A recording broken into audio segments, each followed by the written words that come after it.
Welcome to the webinar, Can the Software Vendor Lead Your Finance Innovation? My name is Eric Wallace with Argyle, and it's great to have everyone joining us today. I have a few administrative details to share with you, then we'll turn things over to our esteemed panel.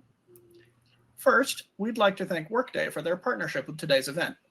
They've been wonderful partners to Argyle, and they're committed to providing you with valuable content and a great overall experience. Thank you again to Workday. We appreciate you joining us today.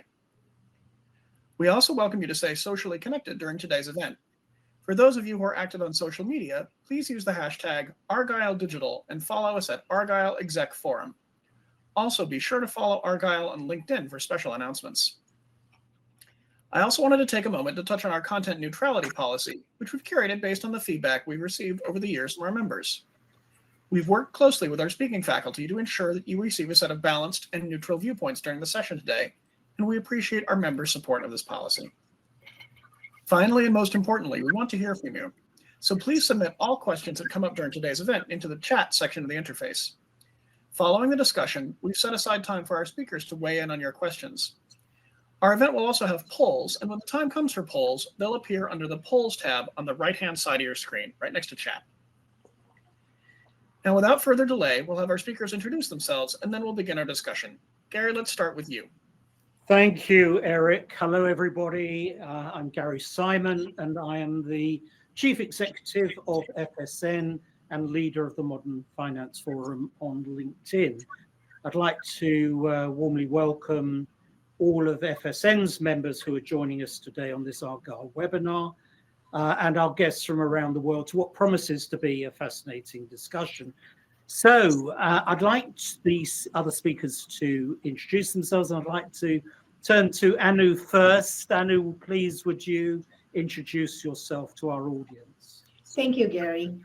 Good morning, everyone. Very happy to be here. I'm Anu Krishnan. I'm currently the Chief Accounting Officer of Hilco Global. We are a diversified financial services company which helps businesses across various industries maximize asset value and return at critical inflection points in their business lifecycle.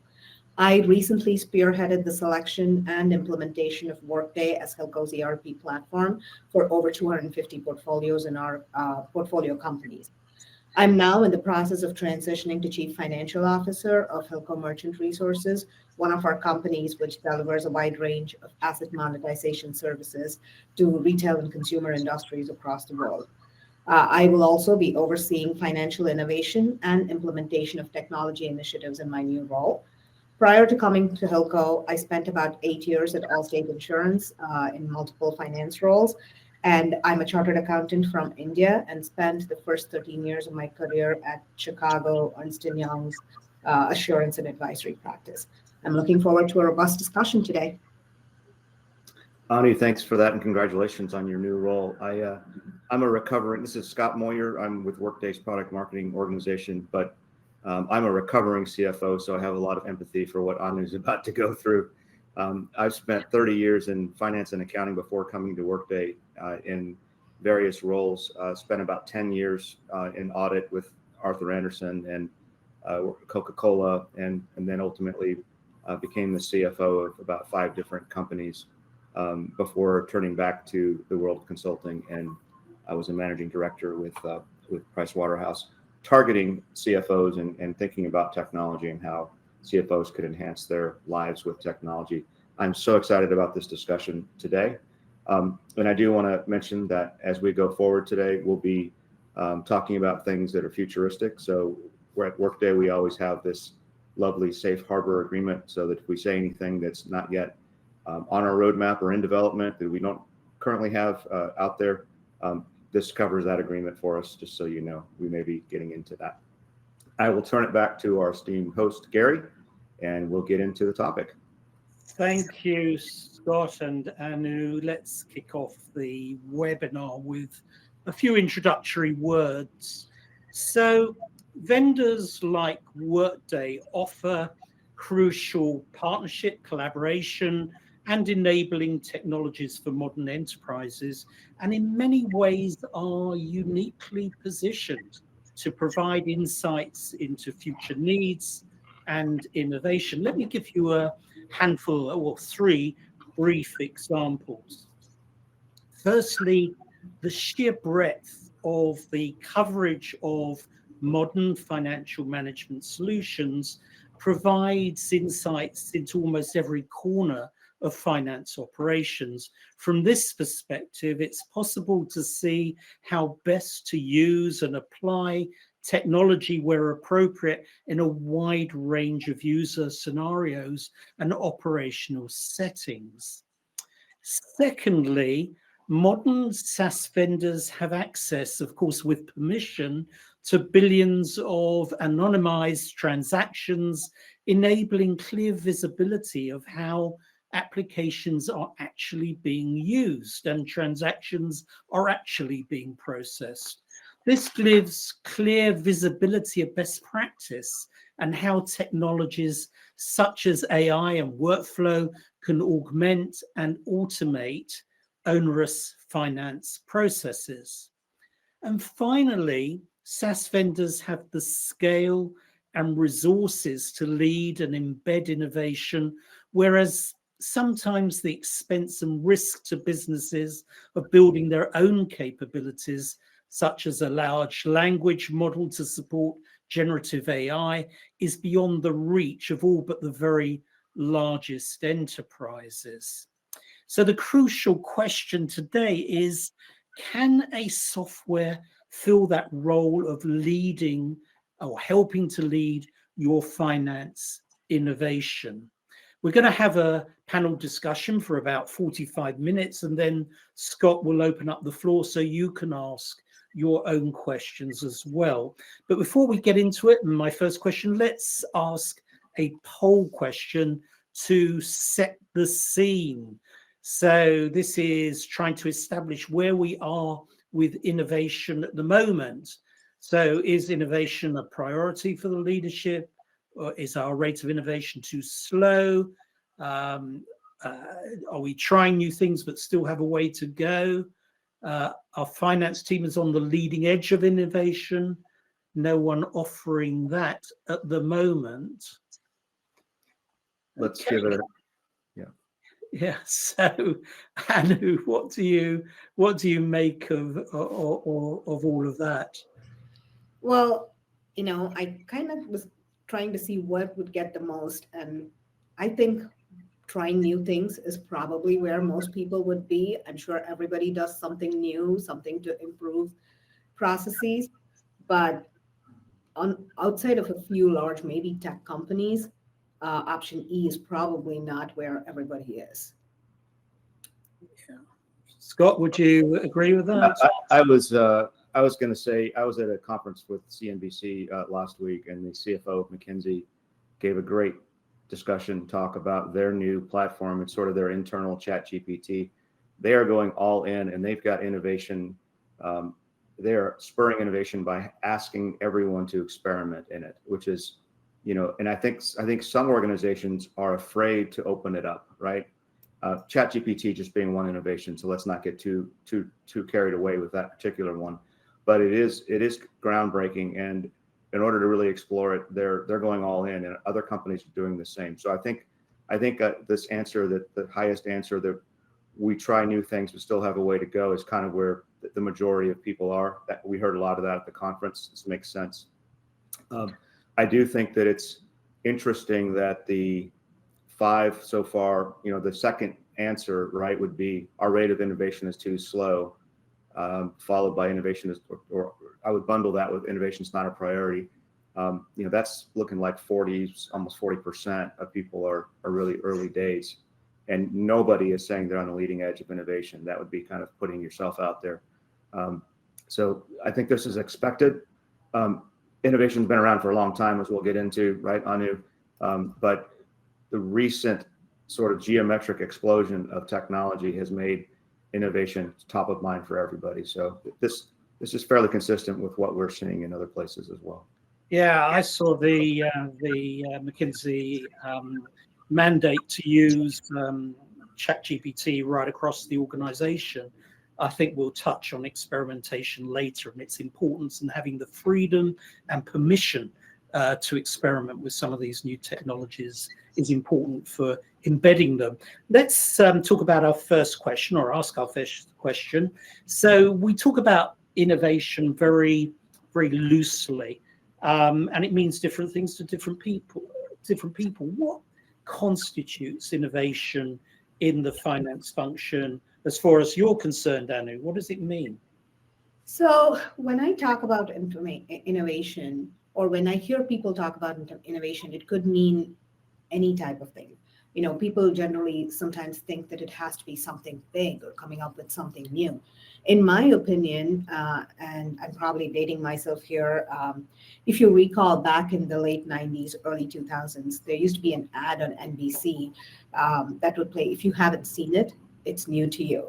So I somewhat see innovation like that. If you have recently automated a process, if you do something differently now compared to how you did it like 3 months before, and that has increased your efficiency and effectiveness of maybe a finance process, an accounting process, or a task, that in itself to me is innovation, a small step or the first step towards innovation.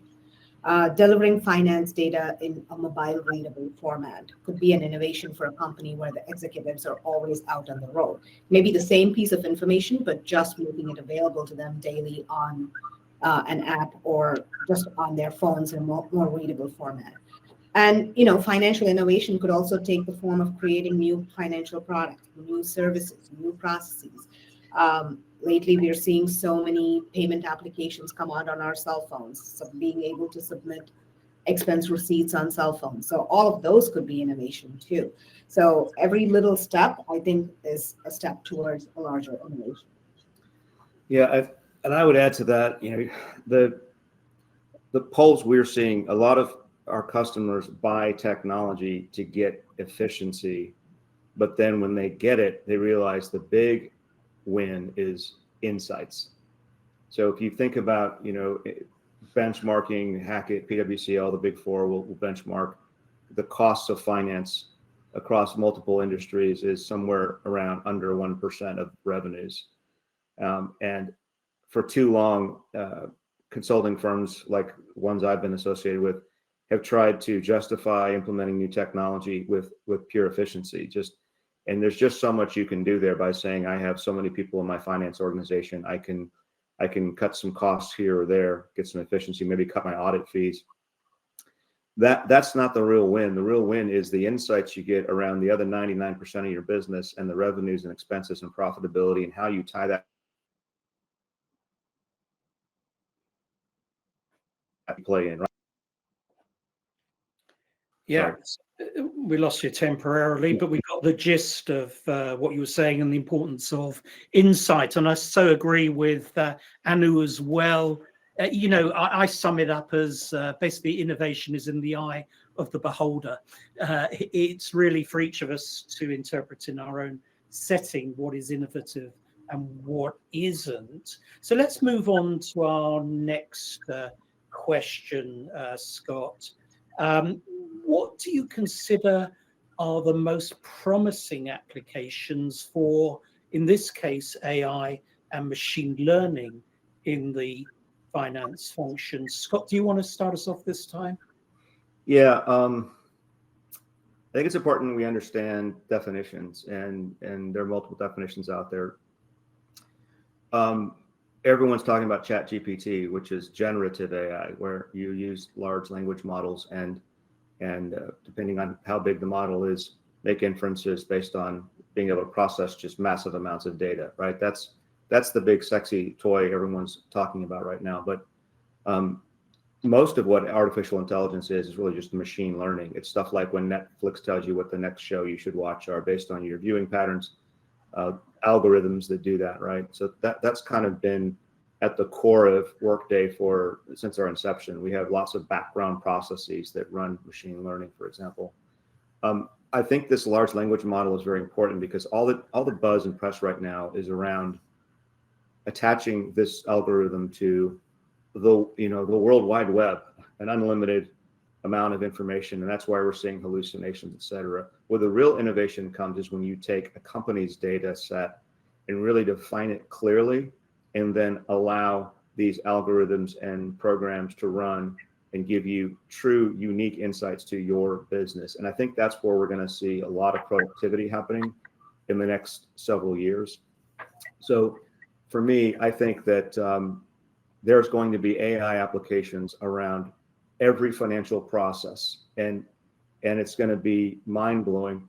And we'll get into some of the fears that are associated with that later. But I see it across planning, executing, and analysis. There's so much analytics and so much repetition. Again, we've got machine learning and AI for efficiency, where we can bring in data from external sources and pull that with financial data to do, to get your reporting done. But it's that next step after you get it in one place. It's that next step of what does it mean, where we waste a lot of humans' time trying to collate and form the data in the right way, as opposed to letting the machines do that and let the real brain work be the employees who think about it from an insight perspective. But Anu, I'd be curious what you think. Yes, Anu, tell us how you see it. So in my finance function today, my knowledge is limited. I work for a smaller private enterprise. I see AI and machine learning as fairly interchangeable terms. Yes, I hear a lot about Gen AI. It's a new and fast-growing concept. And before finance personnel everywhere understand what exactly that means, there'll be a new buzzword that comes around. I mean, in the last year, we've heard so many things that just keep popping up. However, in order to get more out of AI and other such new and improving tools, the finance function should aim to have at least basic machine learning built into as many aspects of day-to-day transaction processing as possible. Like Scott mentioned, like so many things that we have since we implemented Workday switched over are things like expense report submissions, where, once you scan in the expense report, they're being automatically read, coded, reviewed for duplication, posted to the right places. That's taken out a lot of time and effort on the part of staff analysts who are sitting there and scanning expense reports for duplication. Machine learning could be adopted in supplier invoice processing, customer payment matching to invoices. And for companies like Hilco here, we have multiple operating companies, all of which get invoices. Just even having the system read which company it is, do some basic coding, and then channel it to our 250 companies saves us so much time. And then, of course, there are the powerful new tools like ChatGPT that you mentioned, which we all play with. I tried writing accounting research memos on lease implementation using ChatGPT, and that was a huge disaster. My first time trying ChatGPT. And then I'm like, okay, some things are best left to people with a lot of public accounting knowledge than trying to use ChatGPT for that, at least at the first go. But there's so many other avenues that are open for both use and for conversation in this world. Yeah. I mean, I have a rather perverse view of this, because what's happened is pretty typical of the history of what we do in financial systems. Everyone's used ChatGPT to hone, refine, embellish our outputs, our reports, our insights, and so on. That's where all the intention has been. But you know what, and Scott and I have discussed this several times, it's at the beginning where all the errors come in that affects all that output. It's useless unless we fix the inputs. And I'm quite excited about the application of AI to the way that we bring in external data sources, that it will do a lot of the difficult work for us, the mappings, it will detect if we've changed things. It won't let us make the sort of silly errors that we make all the time now. So I'm excited. It may not be, it's like discussing the plumbing of accounting, but actually I'm quite excited about that end as well as the generative AI bit. And I believe generative AI will help in that area as well. Perhaps we should move on to our next question, Scott, which is, how does one encourage an innovation culture and an appetite for change? Anna, what do you think about that challenge? So encouraging innovation and an appetite for change has been one of the hardest things to do in my experience in implementing technology. Now, while everybody knows, and you hear this quote often, change is the only constant in our lives, in institutions with long-term employees, there is a lot of resistance to change. fear of the unknown, stepping out of comfort zones, trying something new, prevents many people from stepping up and embracing change. In order to bring about an appetite of change in my organization, I personally have had to roll up my sleeves and learn so many details and processes. I mean, never in my life did I think, coming from the background of auditing and doing finance function, I never thought I'd be booking journal entries. But I had to learn everything from my first journal entry I booked was after I actually implemented Workday here in my entire career. So it was like, I had to learn everything without necessarily relying on delegation or expecting people to do things. Now, I've now learned to build reports in Workdays, dashboards, do the entire consolidations. I know to set up account posting rules, maintain IT integrations, all of that. And in our company, at least, learning it all and showing people how user-friendly the system has helped me in becoming a stronger technology champion in our organization. So I would say encouraging innovation culture stems from you adopting it, embracing it, stepping up and leading by example. I couldn't really answer that any better, because Anu is actually a living example of someone who shows leadership by getting into the weeds and going down and understanding it. My concern about, well, I'll get to that in a minute. My favorite quote on change management is, everybody wants to transform, but nobody wants to change, right? Like I want to be 10 pounds lighter and be able to run a marathon, but I don't want to do all the work that it requires to get there. Same for organizations who have been accustomed to doing what they do. Just human nature. We don't want change. And I think Anu hit it right.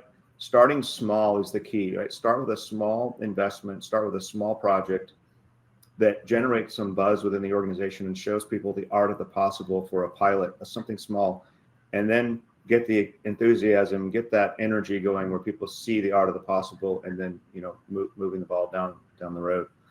So for me, I think leading by example, exactly as Anu said it, at the leadership level, creating that foundation. If the leader isn't about innovation, and the leader sticks to the old ways of doing things and traditional approaches, then the rest of the organization will too. It's really about the CFO, the CAO, and VP of FP&A, all those leaders saying, we want to develop a culture of continuous innovation. Back to Anu's point, innovation happens all over the place in small incremental pieces. Every little process that makes up the massive amount of work we do, every part of it, you have to get in the weeds, just like with RPA. You have to understand each part of the process and how to optimize outsourcing or leveraging a vendor to handle those parts, et cetera. You got to get into the weeds to do it. And Anu's a great example of that. Yeah, I think this leading from the front is important. I think there are other things you can do. I just don't think we talk about innovation enough. So a lot of finance functions we've polled rarely get together to talk about innovation, and that's critical if you're going to develop a culture of innovation. You could set aside a budget for innovation. So, it's a bit of a wild idea, but have a cost line in your P&L that says innovation. It doesn't have to be a huge amount, but it sends the message that innovation is important and you can try something, and we've got a budget for someone to innovate. And another fantastic idea I saw in New York in a big ad agency was, after work, after everyone packed up, they've set aside some time with the senior management and the youngsters within the finance function to discuss anything they wanted to discuss that was innovative, and to use the tools that were available within the organization, whatever it was, whether it was advanced printers or advanced PCs or a particular software package. They wanted to try something, give them permission to try it. All those things send a message to everybody that innovation is important, and we have to keep pushing the boundaries. Scott, I think we're about ready to go on to the next poll question. And this is an important question, actually, because it sets the tone of innovation. Are we early adopters? across the whole enterprise or just in the finance function? Would we like to be more innovative but don't have time, or we don't have the resources, or we rarely have ever discussed innovation? So let's see how that's looking. Just a reminder, those polls are in that middle section on your right. The more answers, the better. Also, if you have questions that you really want to get answered before the Q&A, go ahead and put those in. We'll take them if we can. Look, what's the reaction here? We want more innovation, but don't have time is the leading one. I think, that's almost 50%. It is now 50% of people saying that. There's an old expression, related to cutting down trees, right? It's from the 7 Habits of Highly Effective People. I don't have time to cut down trees, right? I don't have time to sharpen my axe because I'm too busy cutting down trees. I finally got to it. I landed the plane. But you get it, right? You're so busy doing the thing you're doing. In finance, we have this, we're tied to this monthly cycle. And if we don't have enough room built in to do the work, right? We plan the work or forecast it, we account for it, we analyze our plan versus budget, our plan versus actual, and then we have about 10 minutes to say, well, what does that mean before the next cycle starts? And so that we don't have time to go, that'd be great. I'd love to be able to innovate here, but I got to close the books, right? So I can understand why that is the way it is. Many finance professionals and leaders are trained to be focused on getting things done and on time, on budget, and laser focused on the end results. And that's fantastic. But that also means being focused on a target. You're sometimes narrow-minded and you don't see the things around you that are happening because you just don't, to that point, have the time. Anu, what's your reaction to these answers? Yeah, I completely agree with you. Everybody, I think, likes to be more innovative, at least to be fit in, for not to have the fear of missing out, because those seem to be the buzzwords today everywhere, being innovative, be trying new things. But in the finance function, people generally don't have time. Scott, you hit the nail on the head. It's basically, finance people are some of the busiest people I know because they're one close after the other, analysis, reporting, and then by then it's the time for the next month. So. Yeah, there's some other interesting aspects of this. We've found in our research that the earlier adopters of tech, the innovators, they perform much better. You can actually see companies that innovate and take on board technology quickly. They close their books faster, they forecast more accurately and more quickly. We call them tech innovators, the leaders. So that's a very important aspect. And, I concur with what everybody else says about not having the time, but you have to make time. And that's the incentive, that you will outperform your contemporaries if you make time for innovation. Let's move on to the next question, which is very germane to this. What are the main stumbling blocks to innovation in the finance function? Anu, do you want to start off with that? Sure. The finance function in almost every place is viewed as a cost center. It would be wonderful if people can actually set apart an innovation budget and put it on the P&L, but Gary, I don't think in reality that is very practical, at least not for the finance function. And if a company sets apart innovation dollars, there's going to be every department that's fighting for those dollars, and finance will be the last one to get an allocation either, because people are like, what do you need the money for when we can innovate and sell and bring more things into the front office?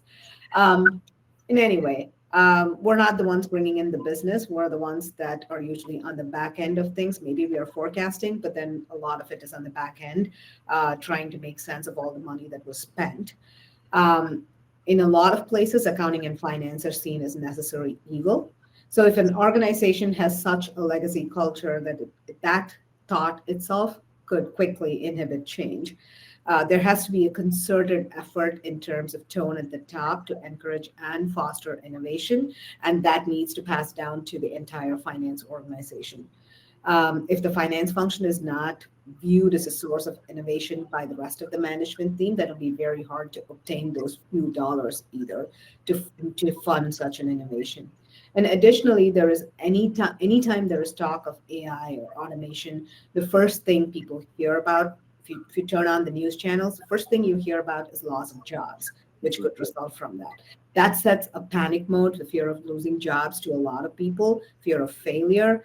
These end up brings stumbling blocks to innovation in the finance function. People just become more and more resistant to change in that situation. Mhm. So other than fear, time, and money, it's smooth sailing. I'm kidding. The fear of losing a job is a big topic right now, and many experts are saying you need to think about AI as a coworker. Think of it as a coworker. There is a significant drop in the rate of population growth in the United States and North America. It's coming down over the next 10 years. It's projected to be much slower than we've had in the past. And there's only two ways to fix that gap. You can change your immigration policy or technology, right? I think back to the main question of this whole webinar, which is, can a software vendor lead your finance innovation, right? If you don't have enough time, this is a great area to say, let me bring in partners, consultants, vendors like Workday, et cetera, to help me run the innovation side of things. And I think that's worth everyone considering. If your job is to close the books and analyze and grow and create value for shareholders, do you also want to be a technology expert? And I know that a lot of my clients at former firms are just overwhelmed with all the buzzwords that are coming out, right? And a great strategy is just let someone who's already innovating and does it for a living do it for you. You don't have to outsource all of your innovation to one or two vendors, but letting them take the considerable steps that you just don't have time to do is one way to solve that problem. In other words, letting someone like Workday, continuously build the roadmap for you. So, did you know that our data says that in the US, the affinity for innovation and willingness to try new things is almost double what it is in Europe. So there are huge cultural differences in innovation that we shouldn't forget. But I totally agree. Looking to the outside, and also it comes back to culture. When someone tries something and it doesn't go quite right, do you punish them, or do you say this was a learning exercise? And if you punish them, then no one's going to try. What we've found is a lot of CFOs and finance leaders would love to have the opportunity to lead an innovation project like you, Anu, putting Workday into your organization. A lot of people would like to do that, but they just don't get the chance. So it's a very complex and interesting area. Let's have a look at another question, which we've already spoken a lot about, generative AI. Has it actually created heightened interest in innovation in the finance function? Anu, what do you think? Well, I personally have not seen that much of it in the finance function. Like I said, I'm in a smaller private company now. Maybe it is something that is happening in the finance function at large enterprises at some of my former clients or my former employer, but attending conferences like Workday Rising or watching webinars, reading social media posts, I kind of empower myself with a little bit of knowledge so I can at least sound knowledgeable when conversation comes up.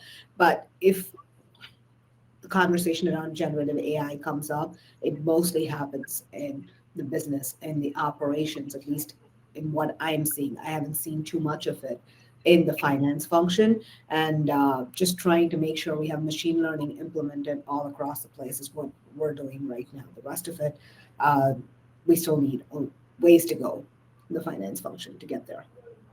I'll throw out an example of where I think, and before I give you the example, back to the obstacles, one of the challenges is not having a clear vision of where you might go or an understanding or education around what generative AI could do for finance. So let me give you an example that would probably make many accountants happy, which would be writing your MD&A, right? Mhm.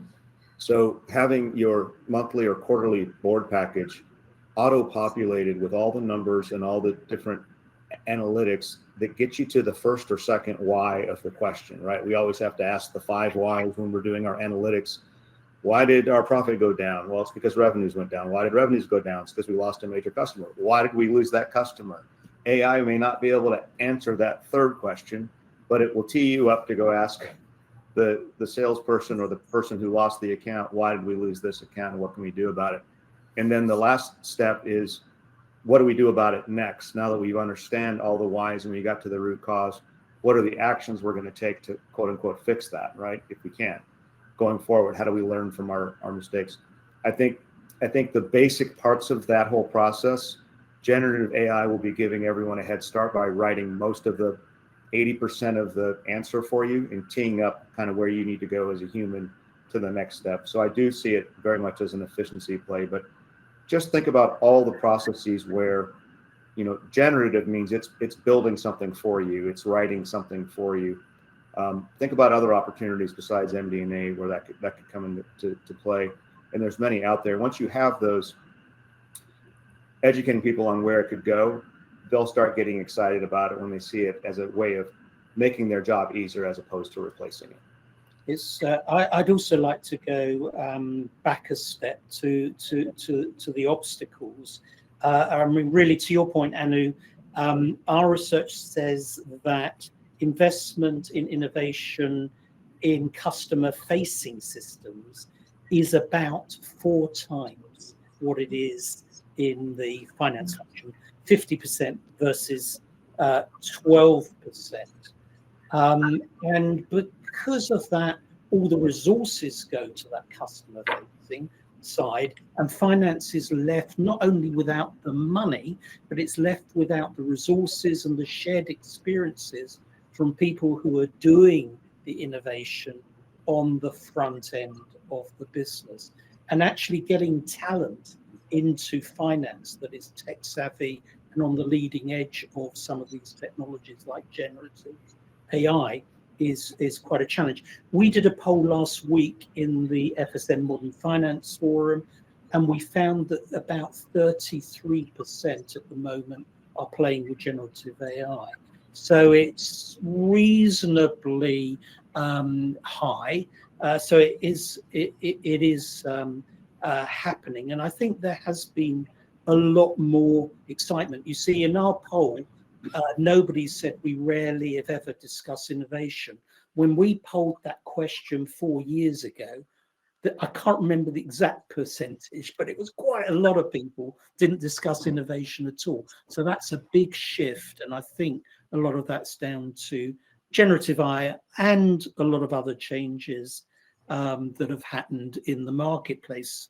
So the next question really is, we've got all this good stuff. We put in Workday, we've put in some generative AI.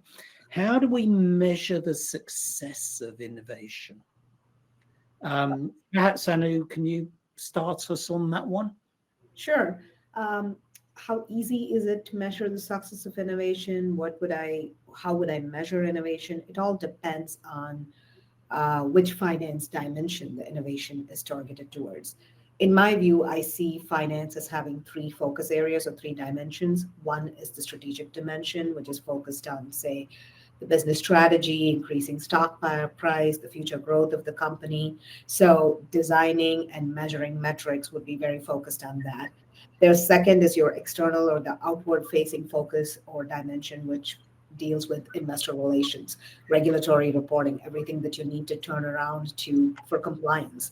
And the third is the internal facing or the process dimension, which is where I am currently in my role today, which is the process that supports the organization's core financial functions, closing the GL month after month, producing results on time, and so on. And each of these areas of finance has its own unique places where innovation could play a role, and that will determine the identification and the ease of measuring the innovation as well. In my role today as Chief Accounting Officer, a tangible benefit of innovation is time.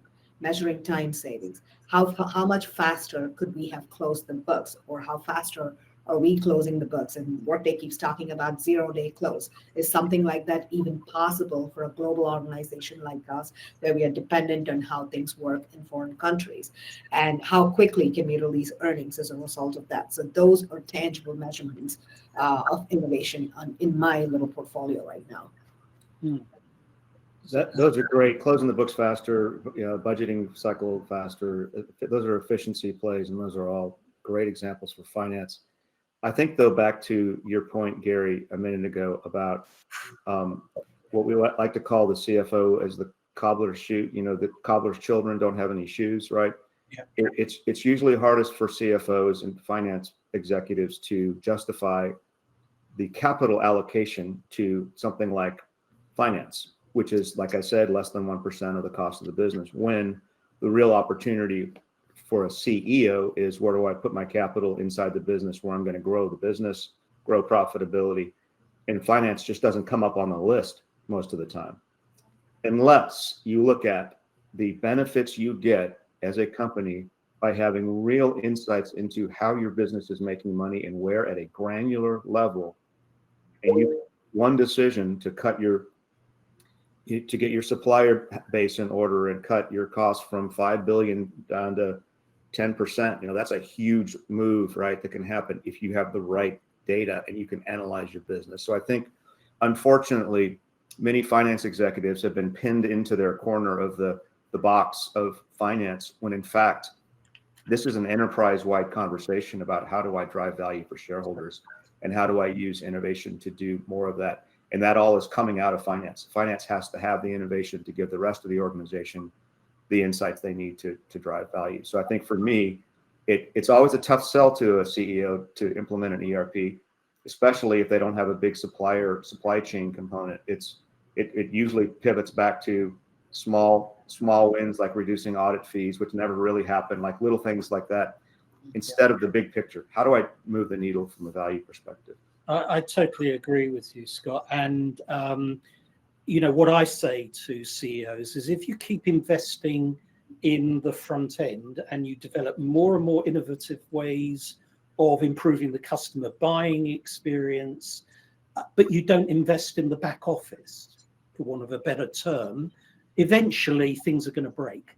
If you haven't got that information flow, which I think is what you were getting at, Scott, from the front to the back, if you're not picking up customer behaviors and spend patterns and CRM and all of that, and building it into your forecasts on the back end of the business, of the accounting function, then you're missing a trick hugely in terms of improving profitability. So I agree, you have to take an enterprise approach to it.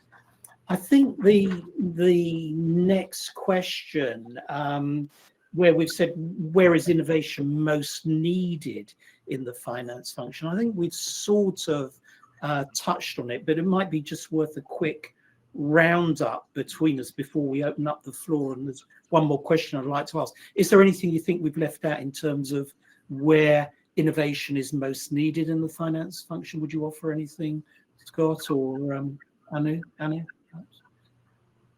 I think back to the point about capital allocation, right? Where do I put my money? If I'm a CFO, I have money available, capital available through debt and equity that I need to think about every day. Where am I going to maximize that capital in the business?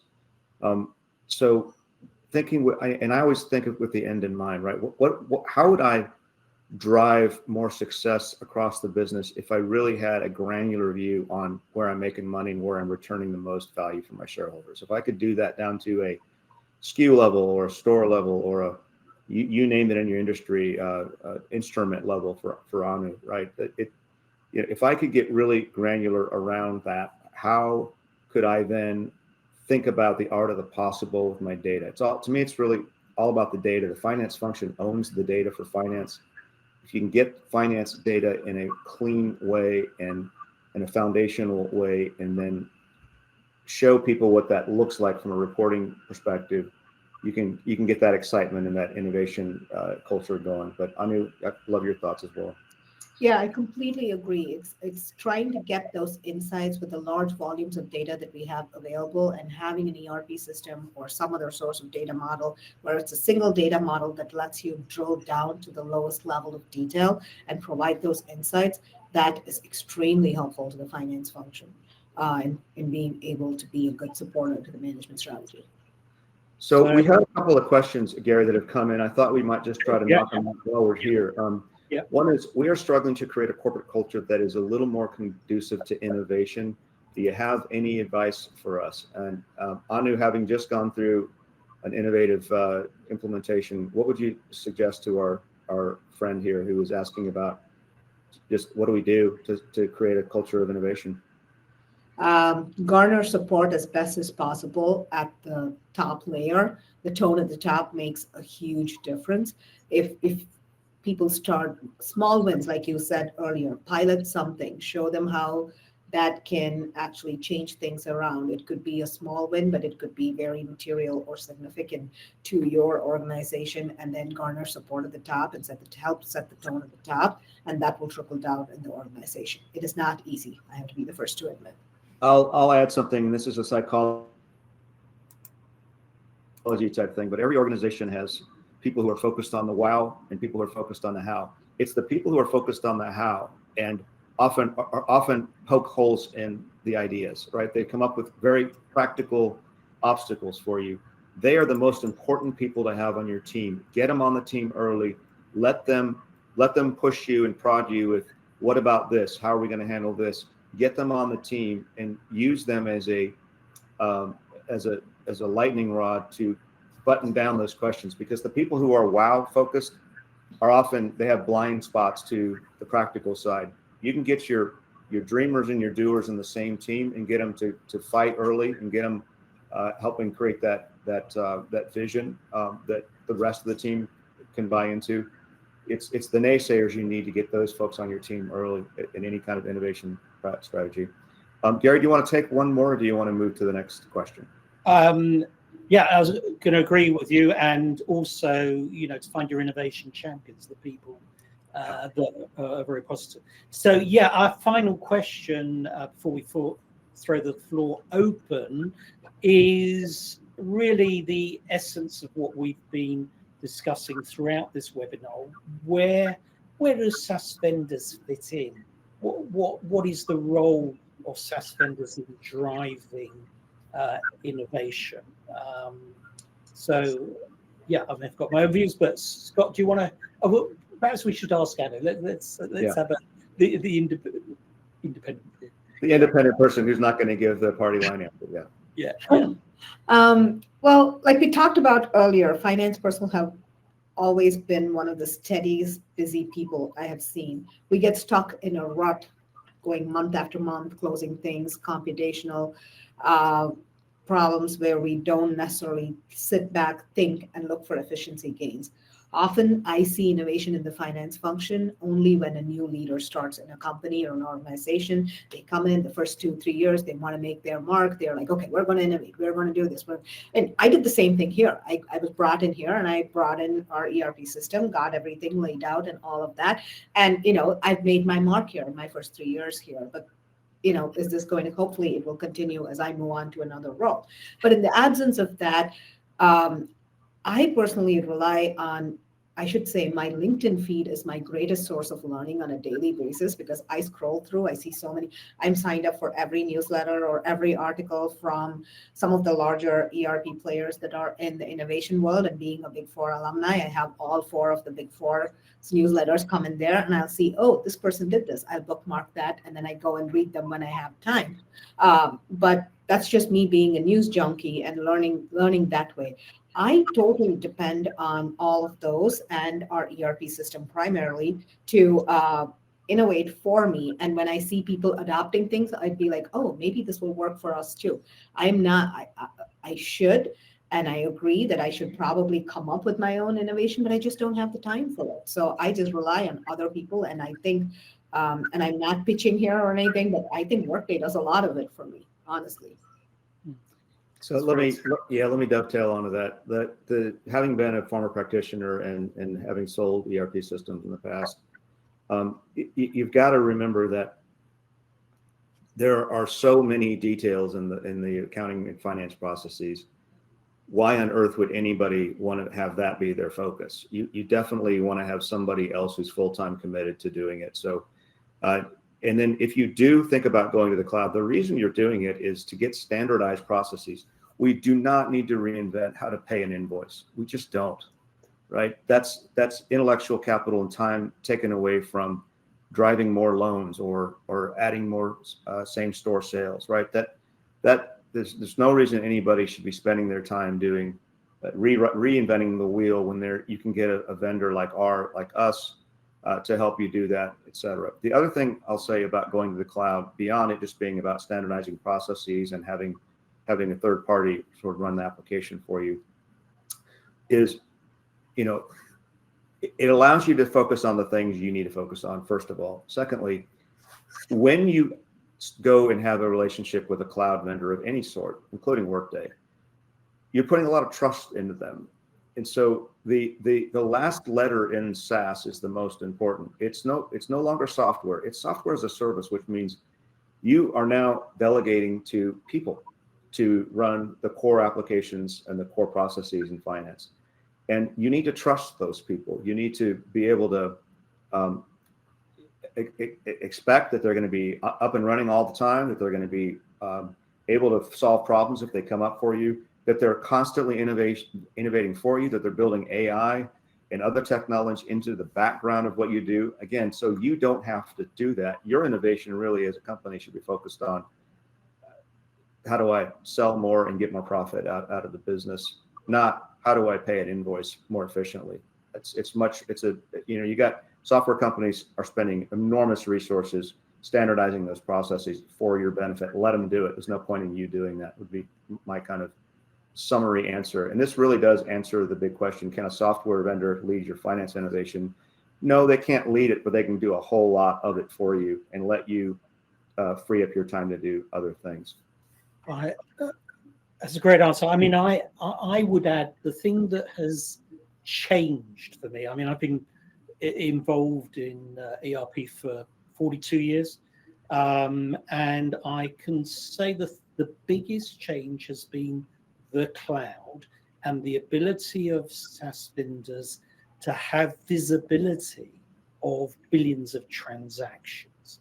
And that is worth its weight in gold, and I think you undersell yourself, Scott, because that ability to look into how people are actually using the stuff you sell and being able to see what impact different capabilities you have and are developing in the software are having on their operations is so powerful.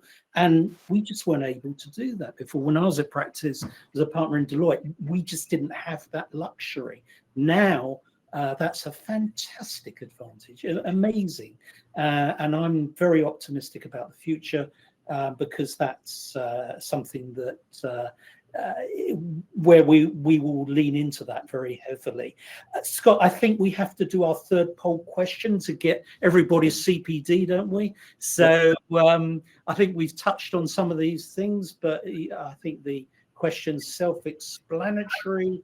What are the biggest stumbling blocks to innovation in the finance function? Let's see what our audience has to say about that. So I'll just read them off quickly. A, cultural failings in in-house politics, which seems to be leading. Lack of technology, savvy talent in the finance organization. We do not have the time to devote to experimentation. We struggle to articulate the value of innovation in the finance function, and we don't have good consulting or software partners to help develop our innovation roadmap. It looks like the two leading candidates here are A and C, cultural failings, in-house politics, and then C is now taking the lead. We don't have time to devote to experimentation. Very much in line with some of the conversations we've had. We do have some questions that have come in, so I think we'll jump to that. And thank you all for sending them in. If you haven't yet, go ahead and do it. We've got about 5 or so in the queue. The first one is, the second one that we haven't answered is, I don't think AI and machine learning are on the radar of our financial management software vendor. What should we do? You know my answer. give us a call. But if that's not possible, I would say push them and ask them for the roadmap and say, show us where you're going in the next 3 years, and we want to see which processes you're addressing with AI and machine learning. And if that doesn't work, call Workday. So, can I just jump in there for a second? So for this question especially, we had huge problems as soon as we went live in Workday, but I reached out to Workday product and basically explained my problems to them. I had people jumping in from Workday Dublin, Canada. We had like working sessions with your product engineers across the globe, and I sat in with them for like 6-7 sessions, and we solved the problem, and it was something new that Workday created for us that they're now spreading out to everybody else. So I think a lot of it is just asking instead of, just reach out to them, and many companies will jump forward. I would add to Scott's point, if they're not on the ball in relation to AI and ML, what else are they not on the ball with? And so if I were in your position, whoever asked that question, I would say, I'd like a meeting with you to understand your roadmap. Where are you taking us, not just with AI and ML, but where are you taking this over the next 5 to 10 years? ERP and financial management systems is a huge investment, and you're going to be with them for a very long time. You need to know that the person that you're partnering with, the company, the vendor you're partnering with, is there for the longer term by your side and is constantly evolving and keeping their eye on the horizon, what's happening in the future. we've got a few more questions, and if we don't get to them, we will follow up in an email with our answers. I'm going to cherry pick this one because it's a good one. How do people choose vendors and understand the landscape? We don't want to pick vendors based on who comes up first on a Google search. No, you don't. I have my own views on this, but Anu, when you started thinking about who you were going to choose to do your transformation for you, how did you go about it? We actually hired a Big Four firm to do that work for us. I know it's a little bit expensive, but we kind of had them do it. They were doing something else for us, and we kind of got a freebie out of them for this. And we made sure to pick a firm which actually has specialty practices in 3 out of the 4 ERP systems that we shortlisted. And because we didn't want them to be selling their product, so they had 3 of such practices, and they helped us look at various different areas in terms of innovation, in terms of customer support, in terms of how it would fit our various diversified financial industries, because we're across so many industries. So we looked at it from so many different dimensions, and they concluded and presented, and then we did a vote across all of our companies and all of our finance staff, and we went with the one that got the most votes based on demos. Can I answer something here? In 1982, I wrote my first book on software evaluation, accounting software evaluation. And I can tell you nothing's changed since then, because people were obsessed with features and functions and they ignored the supply attributes. Is this an organization that you can partner with, that has the chemistry, that has the track record? And if there's one thing that's protected me since 1982 in advising hundreds of companies how to implement systems, it's been the user reference.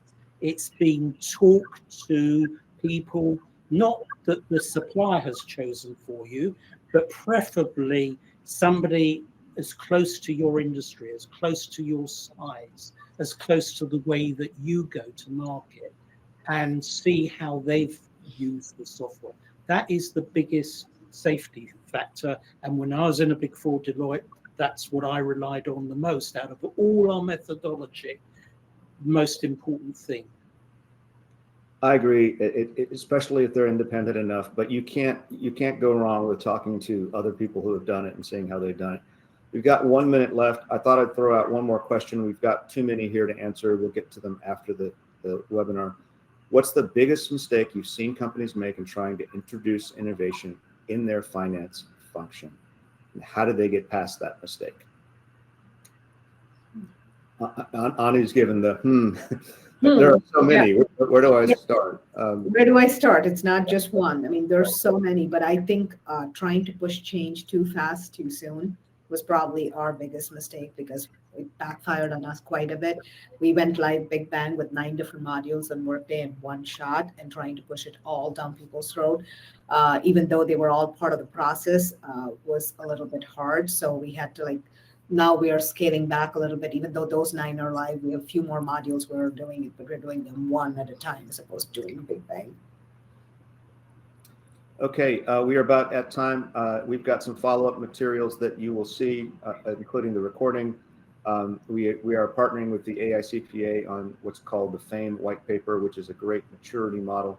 And you can see yours truly in Workday's value creation demo if you choose. There is a great program with the MIT team around AI and ML for finance. If you want to register for it, take a look at that. And I just want to say thank you all for joining and turn it back to Gary before we wrap up. Well, I've got nothing to add. It's been a fascinating session. Thank you, Anu, for bringing that very comprehensive industry perspective, and to Scott for bringing both. It's been delightful to partner with you, Anna, and with Workday, and of course with Argyle. And I hope we can all join together on another webinar in the future. Thank you.